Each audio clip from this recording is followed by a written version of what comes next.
لیکن ان دنوں میں ہواؤں میں اڑ رہی تھی، حسین خواب اپنی آنکھوں میں سجا رہی تھی۔ جب بھی میں جہاں سکندر اور حیا سلمان کا کوئی بھی سین پڑھتی تو اسی لڑکے کا تصور باندھ لیتی۔ ہاں، یہ کہا جا سکتا ہے کہ میں ناول لور تھی۔ مجھے خوبصورت، ہینڈسم، سوٹڈ بوٹڈ قسم کے نوجوان بہت اچھے لگتے تھے، بالکل ناول کے ہیرو جیسے۔ لیکن برا ہو میری پھپھو کا، جن کا بیٹا اپنی نوکری کے چکر میں کراچی آیا رہتا تو وہ راولپنڈی میں تھا، اور راولپنڈی کے بھی ایسے ہی پسماندہ علاقے میں۔ راولپنڈی کی جس کمپنی میں وہ نوکری کرتا تھا ویسے ہی کمپنی کراچی میں بھی تھی، اس لیے انہوں نے اسے کراچی بھیج دیا۔ سارا مسئلہ رہائش کا تھا، جو کہ میرے ابا نے منٹوں میں حل کر دیا کہ بھائی، جب بھائی کا گھر ہے تو بھانجا کیوں ادھر ادھر ڈلتا رہے۔ ہمارے گھر کے اوپر چھت ہے اور وہاں ایک کمرہ بالکل خالی ہے، وہیں پر منیر کو سیٹ کر دیا جائے۔ میں نے سنا تو میں نے برا سا منہ بنایا تھا، اماں سے بھی کہا کہ بھلا یہ کوئی بات ہے، ہر بندے کی اپنی کوئی پرائیویسی ہوتی ہے۔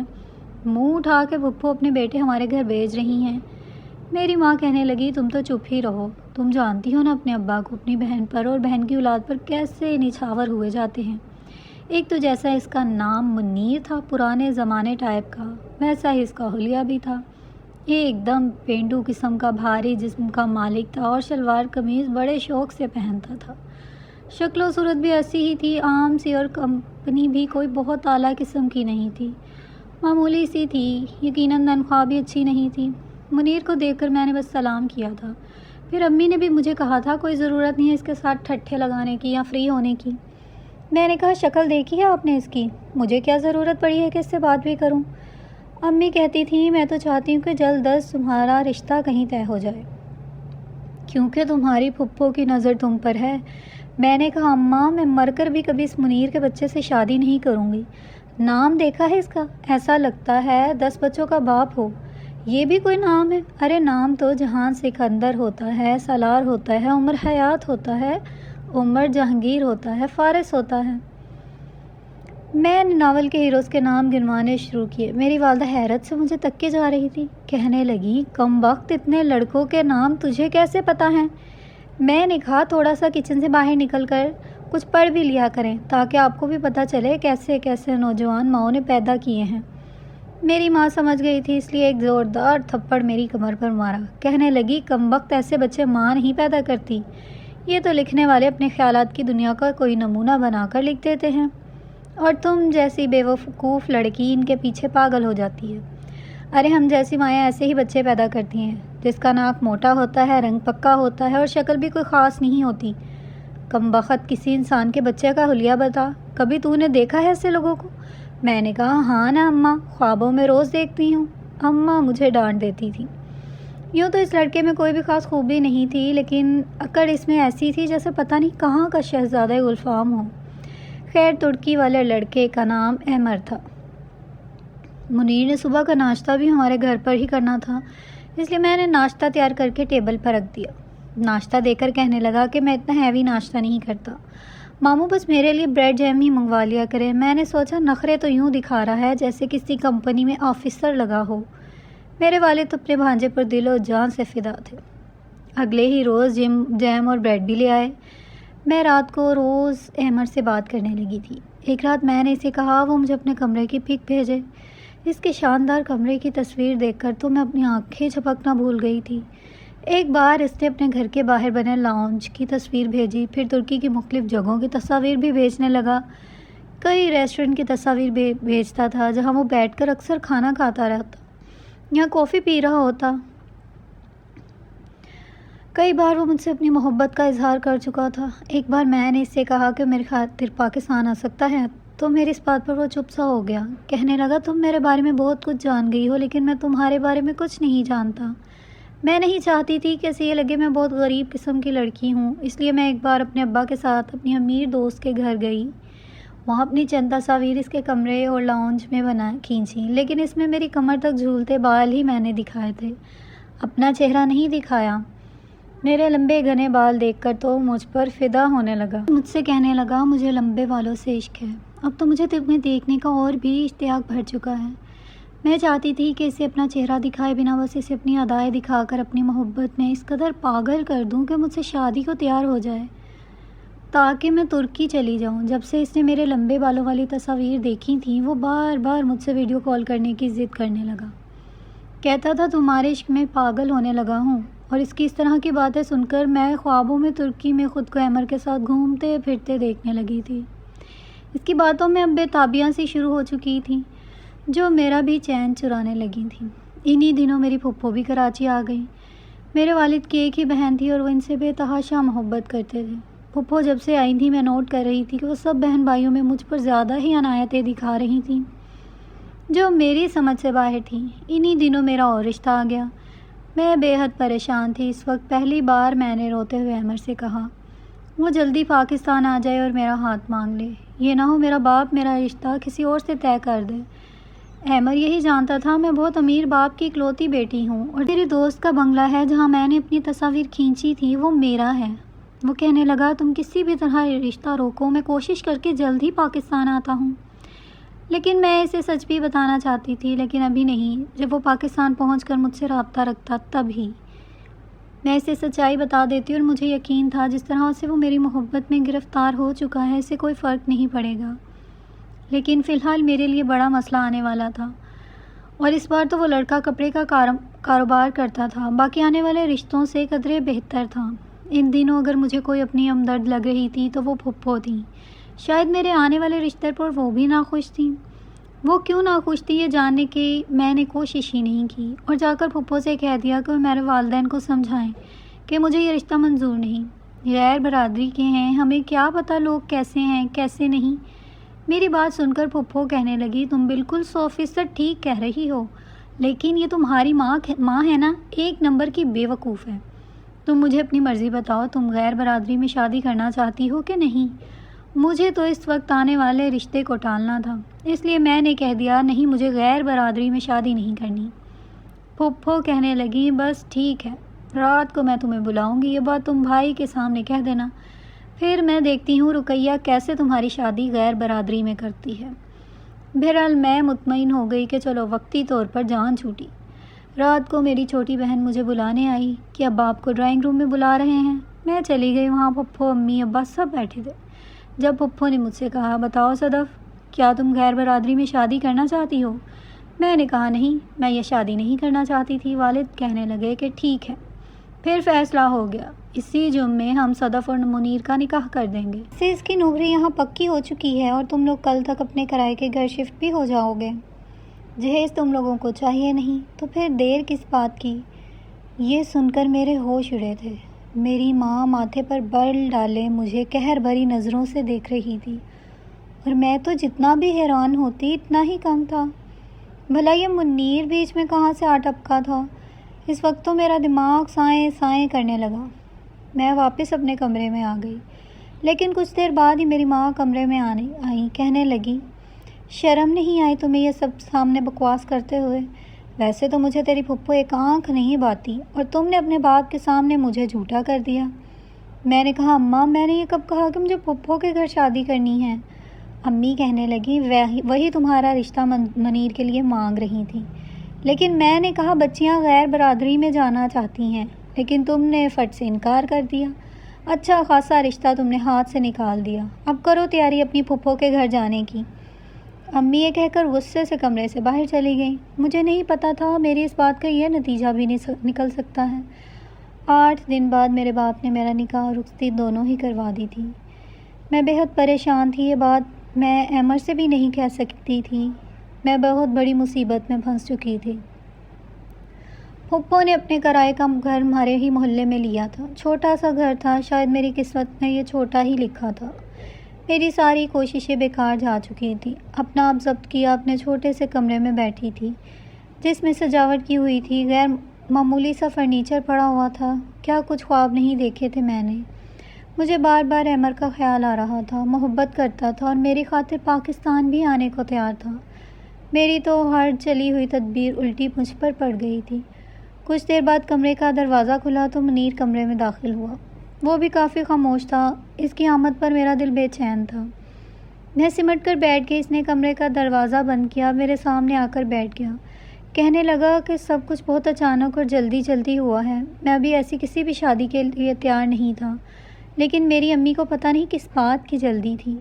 میں خاموشی سے اس کی بات سن رہی تھی۔ کہنے لگا کہ دیکھو، میں ایک عام سا انسان ہوں، یہ پیار محبت کی باتیں مجھے کرنی نہیں آتی، اور یہ بھی تم اچھی طرح سمجھ لو کہ تم صرف میری ماں کی پسند ہو۔ محبت مجھے تم سے نہیں ہے، اور نہ ہی مجھ سے ایسی کوئی امیدیں باندھنا۔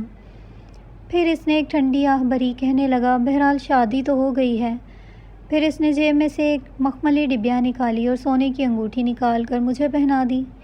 کہنے لگا کہ میں نے تمہارے لیے کبھی ایسے جذبات نہیں رکھے تھے، اس لیے سمجھ نہیں آ رہا کہ تم سے بات کیا کروں۔ میں خود سمجھ نہیں پا رہی تھی کہ اسے کیا کہوں اور کیا نہ کہوں۔ بہرحال وہ نہ تو میرے خوابوں کا شہزادہ تھا، عام سا انسان تھا، لیکن میرا محرم بن چکا تھا۔ میں اسے اس کے حق سے منع نہیں کر سکتی تھی، اس لیے اپنا حق مجھ سے ضرور وصول کیا تھا۔ لیکن ہمارے بیچ کوئی ایسی خوبصورت بات یا یاد نہ تھی۔ پتہ نہیں کیوں، لیکن صبح مجھے بڑا رونا آ رہا تھا۔ میں نے موبائل اٹھایا تو ایمر کے بہت سارے میسیجز آئے ہوئے تھے۔ تم کہاں ہو؟ کل سے بات نہیں کی۔ میں اسے کیا بتاتی کہ میرے ساتھ کیا ہو چکا ہے؟ اس کے میسیجز پڑھ کر میں نے بس آنسو بہائے تھے۔ میرا شوہر تو نہا دھو کر کپڑے بدل کر کمرے سے بھی باہر جا چکا تھا، جیسے صرف ایک فرض نبھانا اس کے لیے ضروری تھا۔ میں نے اسے کوئی جواب نہیں دیا۔ موبائل آف کیا، اپنے آنسو صاف کیے، اپنی بری کا ایک جوڑا نکالا، نہا دھو کر پہن کر باہر آ گئی۔ میری پھپھو نے ناشتے میں بہت سا سامان منگوا رکھا تھا۔ 4 دن گزر چکے تھے ہماری شادی کو، لیکن ہمارے بیچ کوئی بھی حسین یاد نہ تھی۔ نہ تو منیر میری کبھی تعریف کرتا تھا، نہ ہی کبھی بےتابی بے قراری دکھائی تھی۔ جس قدر میں رومانوی قسم کی لڑکی تھی، وہ تو بالکل ہی نہیں تھا۔ اپنے آفس جاتا، واپس آ کر کھانا کھاتا، پھر کمرے میں چلا جاتا۔ میں گھر کے سارے کام کر کے جب کمرے میں آتی تو اپنے لیپ ٹاپ پر اپنا کام میں مصروف ہوتا۔ میں آ کر اس کے پاس بیٹھ جاتی۔ میں چاہتی تھی کہ میں امر کو بھول جاؤں، مجھے منیر سے اتنی محبت ملے کہ امر بس ایک یاد بن کر رہ جائے، لیکن ایسا نہیں ہو سکا۔ اس لیے میں نے امر سے بات کرنی شروع کر دی۔ اسے یہ نہیں بتایا کہ میری شادی ہو چکی ہے۔ ہمارے بیچ پہلے جیسی باتیں ہونے لگیں، جس طرح سے وہ اپنی بےتابیوں کا ذکر مجھ سے کرتا تھا، اپنی محبت کا اظہار کرتا تھا، میری تعریف کرتا تھا۔ میں اسی سے اپنے دل کو تسکین پہنچانے لگی۔ ایسی باتیں عورت کو ہمیشہ گناہ اور نقصان کا ہی راستہ دکھاتی ہیں، لیکن جب شوہر سے یہ سب کچھ نہ ملے تو اکثر عورتیں اسی چیز کی خواہش میں گناہ ثواب سب کچھ بھول جاتی ہیں۔ بس وہ 1 گھنٹہ زندگی جیتی تھی جو میری ایمر کے ساتھ میسیجز پر گفتگو میں گزرتی تھی۔ ایک بار تو میرے ہوش اڑ گئے جب اس نے کہا وہ پاکستان واپس آ گیا ہے۔ ایمر کو میں نے اپنا نام ایک فرضی سا بتایا تھا۔ کہنے لگا، نابیہ، میں صرف تمہارے لیے آیا ہوں اور اس بار تم سے ملنا چاہتا ہوں۔ یہ سن کر میں بہت روئی تھی۔ پہلے تو جی چاہا اسے سچ بتا دوں، لیکن پھر سوچا کہ میری زندگی کی واحد خوشی ہے جو مجھ سے چھن جائے گی۔ منیر کو تو مجھ سے کوئی غرض ہی نہیں تھا، بس اپنے آپ میں رہتا تھا۔ میں نے اسے کہا کہ ہمارے گھر کا ماحول ایسا نہیں ہے ایمر کہ میں تم سے ملنے آ سکوں۔ کہنے لگا، تمہیں دیکھنے کے لیے پاگل ہو رہا ہوں، بس میں کچھ نہیں جانتا۔ اس نے مجھے اپنے ہوٹل کا نام بتایا جہاں وہ رکا ہوا تھا۔ کہہ رہا تھا کہ اس کے نیچے بہت بڑا ریسٹورنٹ بھی ہے، تم وہاں آ جانا۔ حالانکہ پھپھو کے گھر میں مجھے کوئی زیادہ روک ٹوک نہ تھی، میں اکثر اپنے دوستوں کے گھر بھی چلی جاتی تھی۔ پھپھو نے کبھی نہیں ٹوکا تھا، لیکن میرا ضمیر اس بات کی مجھے اجازت نہیں دے رہا تھا۔ شاید میرا ضمیر مجھے اس کام سے روک رہا تھا، لیکن میں محبت کے ہاتھوں اپنے آپ کو بے بس اور مجبور سمجھ رہی تھی۔ کبھی کبھی سوچتی تھی کہ اگر منیر بھی مجھ سے ایسی ہی محبت کا اظہار کرتا تو شاید میں کبھی بھی یہ قدم اٹھانے کے بارے میں نہ سوچتی۔ لیکن پھر یہ بھی سوچ رہی تھی کہ ایمر نے مجھے دیکھا بھی تو نہیں ہے، ہو سکتا ہے مجھے دیکھتے ہی انکار کر دے۔ اس نے تو صرف میرے لمبے اور گھنے خوبصورت بال دیکھے تھے اور دیوانہ ہو گیا تھا۔ اب میں ان باتوں کو سوچ رہی تھی جب مجھے پھپھو اور منیر کے جھگڑا کرنے کی آوازیں آنے لگیں۔ میں کمرے سے باہر آئی تو منیر پھپھو کے کمرے میں تھا۔ کہہ رہا تھا، کیا ملا آپ کو میری زندگی برباد کر کے؟ آپ کو اپنی بھتیجی عزیز تھی تو آپ کو میں بھی ملا تھا۔ آپ نے میرے ساتھ اچھا نہیں کیا امی، مجھے صرف ایک آنکھ نہیں اچھی لگتی، میں اس کے ساتھ صرف زبردستی کا رشتہ نبھا رہا ہوں۔ میں نے آپ سے پہلے ہی کہا تھا کہ میں جس سے محبت کرتا ہوں مجھے اسی سے شادی کر لینے دیں، لیکن آپ کی دھمکیوں کی وجہ سے مجھے مجبوراً یہ شادی کرنی پڑی جو مجھے اب اپنے گلے کا توق لگ رہی ہے۔ امی، آپ نے اچھا نہیں کیا، میں صدف کے ساتھ زندگی نہیں گزار سکتا۔ منیر کی بات نے تو مجھے جیسے حیران سا کر کے رکھ دیا تھا۔ اس کا مطلب وہ کسی اور سے محبت کرتا تھا اور میں کسی اور سے، اور ہمیں ایک زبردستی کے بندھن میں باندھ دیا گیا تھا۔ جو کہ غلط تھا۔ منیر انکار کر دیتا تو میرے ساتھ بھی ایسا نہ ہوتا۔ ایمر میرے لیے ترکی چھوڑ کر پاکستان آ چکا تھا، میرا منتظر تھا۔ جتنی محبت وہ مجھ سے کرتا تھا شاید کہ وہ میرے چہرے اور عام شکل و صورت کو اہمیت نہ دیتا، مجھے اپنا لیتا، لیکن منیر نے تو مجھے کہیں کا نہیں چھوڑا تھا۔ شاید ایمر یہ بات برداشت نہ کرتا کہ میں کسی اور کی بیوی بن چکی ہوں۔ میں اس سے ملاقات کر بھی لیتی تو کیا کہتی؟ میں اپنی قسمت پر آنسو بہا رہی تھی جب اچانک سے دروازہ کھلا۔ منیر مجھے دیکھ کر پہلے تو حیران ہوا، پھر اپنی نظر چرا کر کمرے میں چلا گیا۔ میں پھپھو کے کمرے میں آ گئی۔ میں نے کہا، پھپھو اگر منیر کی خواہش نہیں تھی تو پھر آپ نے کیوں یہ رشتہ کیا؟ مجھے یہ روتا دیکھ کر میری پھپھو کچھ شرمندہ سی ہوئی تھی۔ کہنے لگی کہ تم ہمارے خاندان کی بچی ہو، میں کیسے تمہیں چھوڑ کر کسی غیر کو لے آتی؟ لیکن میں نہیں جانتی تھی کہ منیر شادی کے بعد ایسی بات بھی کرے گا۔ دیکھو تم اس کا خیال رکھو، اسے محبت بھری باتیں کیا کرو، اسے اپنی طرف متوجہ کرو۔ مرد ایسا ہی ہوتا ہے، شادی سے پہلے ان کے بہت چکر ہوتے ہیں، لیکن بیوی صرف اپنی اہمیت جگائے تو پھر باقی ساری محبتیں ثانوی رہ جاتی ہیں۔ میں کیا کہہ سکتی تھی؟ وہ کون سا میری پسند اور میری محبت تھا، اور میں کیوں اس کے سامنے خود کو گرا دیتی؟ میں واپس اپنے کمرے میں آ گئی۔ وہ موبائل پر کسی کو میسج کر رہا تھا۔ مجھے دیکھ کر اس نے اپنا موبائل سائڈ پر رکھ دیا۔ میں نے کہا، اگر آپ کسی اور سے محبت کرتے تھے تو انکار کیوں نہیں کیا؟ کہنے لگا، اس وقت سمجھ نہیں آتا، میں انکار نہیں کر پایا کیونکہ ان کا بی پی شوٹ کر گیا تھا۔ میں نے کہا، تو پھر میرے ساتھ رشتہ کیوں بنایا؟